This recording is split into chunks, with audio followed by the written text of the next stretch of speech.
Hi, I'm Amanda Viveiros for Western TV, and we're here at London Music Hall with Luke from Ivory Hours. Hi, Luke.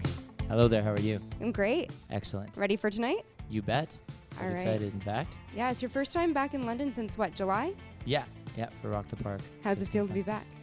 It's wonderful. Hometown shows are always the most fun ones that we play, so it's a treat. How did growing up in London influence your music? It's a tough call. I don't know that, like, in the type of music that I made. Mostly it was just the fact that I went to high school and was like a shy young person, and so I played guitar a whole bunch. So I went to school in London, so I guess maybe that's it. So it just influenced yourself, I guess, just you?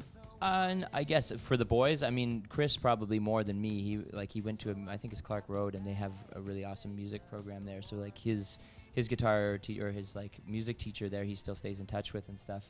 And I'm pretty sure Tom did band and stuff like that. So for me, I was just like a really insular person at the time in my life, and just like a bedroom player kind of thing. So yeah, not as much as the boys, I guess, which I regret not getting involved more. At least you get to come back and redeem that. For sure. Perfect. So are you putting out some new stuff tonight? That's my understanding. We're going to play a couple new tunes. Yeah, we're working on a new album for release in the next year. So we're playing some of our favorite ones off of there. And so tonight's kind of like a test taster? Yeah, we played a couple in Toronto last week as well, and we're going to take them on tour as well, probably swap some in and out and make sure.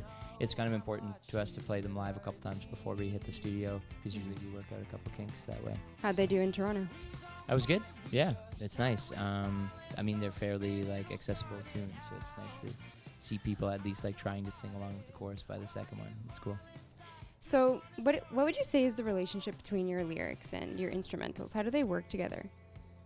I would say that they're at odds a lot of the time, to be honest, because I like to write pretty melancholic lyrics a lot of the time. But I mean, we're playing a lot of like late night shows and stuff. People aren't coming out to, tear up. So I find that, I find that like, writing, kind of sadder lyrics, but putting them over top of something maybe a little bit brighter and more upbeat can make you kind of like approach that stuff, but not get so bummed out that, that it feels like you can't deal with it. So maybe it's easier to tackle tough topics that way. So you're a really busy guy, and I'm kind of interested in how you handle everything. How do you make everything work at once?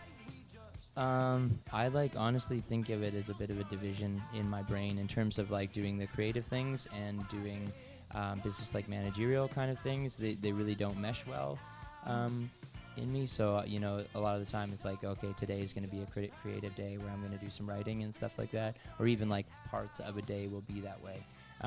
Because, when you're thinking about management, you're thinking about booking in like 6 months, a year, 5 years into the future, it's so logical and it's not really conducive to like, thinking in an ethereal way and trying to come up with lyrics and that kind of thing. Okay, so Western TV does something called rapid fire. So I'm going to throw a bunch of questions at you, and you just have to answer them as quick as possible. Sure. Is that cool? Mm-hmm. Okay, so London or Toronto? Londronto. Just a combination of the two. Okay, blondes or brunettes? Brunettes. What's your favorite radio station? The Edge, probably. And what's your favorite experience from university? Oh, geez Louise. Probably like throwing hatchets outside my university house. And what makes you upset? Like, what makes you the most sad? Donald Trump. So one word to describe the election would be? One word? Shit. But I mean terrible or unfortunate, disappointing. Okay. Should I choose from there? All right, well, that's our rapid fire for Western TV this session. Thanks so much for joining us, Luke, and I look forward to the concert tonight.